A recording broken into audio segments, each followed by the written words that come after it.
हल्का असम्बली कुकटपल्ली के इलाके बालानगर डिवीजन में तरक्याती कामों का आगाज अमल में आया।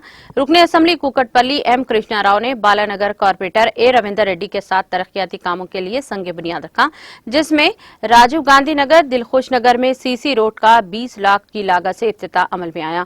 इस मौके पर मुकामी अवाम ने रुकने असम्बली का शानदार इस्तकबाल किया। इसके अलावा मुख्तलिफ तरक्याती कामों के लिए संग बुनियाद रखा गया।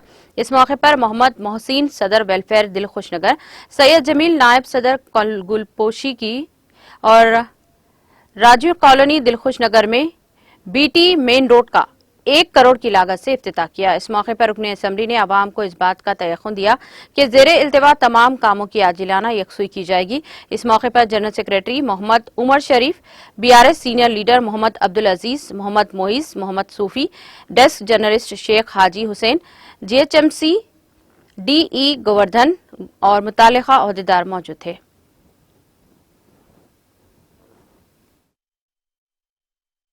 ఈరోజు కూకట్పల్లి నియోజకవర్గం బాలనగర్ డివిజన్లో 1,33,00,000తోటి సీసీ రోడ్లు మరియు బీటీ రోడ్ల శంకుస్థాపన కార్యక్రమం ఎమ్మెల్యే గారి చేతుల మీదుగా చేసుకోవడం జరిగింది. బాలనగర్ డివిజన్లో గతంలో కంటే చాలా అభివృద్ధి కార్యక్రమాల్లో ఈరోజు మేము మా బాలనగర్ డివిజన్ ముందంజలో ఉంది. ఈరోజు రాజీవ్ గాంధీ నగర్లో సీసీ రోడ్లు మరియు Balanagar Raju colony main road BT road మరియు డిఎస్ కాలనీలో సీసీ రోడ్లు, అదేవిధంగా దిల్కుష్ నగర్లో సీసీ రోడ్లు మసీద్ గల్లీలో మరి ఈరోజు శంకుస్థాపన చేసుకున్నాం.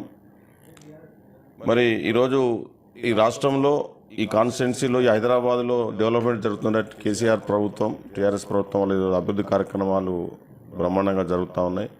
ఇంకా కూడా ఎటువంటి కూడా ప్రజలకు మౌలికమైన వస్తువుల సందర్భంలో కావచ్చు, ఇంకే విషయంలో కూడా మా ఎమ్మెల్యే గారు వెనుకపోయే సమస్య లేదు. ముఖ్యమంత్రి గారితో గౌరవ కేటీఆర్ గారితో కొట్లాడినా సరే నిధులు తీసుకొచ్చి అభివృద్ధి పదంలో ముందు తీసుకుపోతా ఉన్నారు. ఇంకేమైనా సమస్యలు ఉన్నా కూడా మా డివిజన్ సంబంధించిన కానీ నియోజకవర్గం సంబంధించిన కానీ ఇమీడియట్గా పరిష్కరించడానికి ఎమ్మెల్యే గారు సిద్ధంగా ఉన్నారు. తప్పకుండా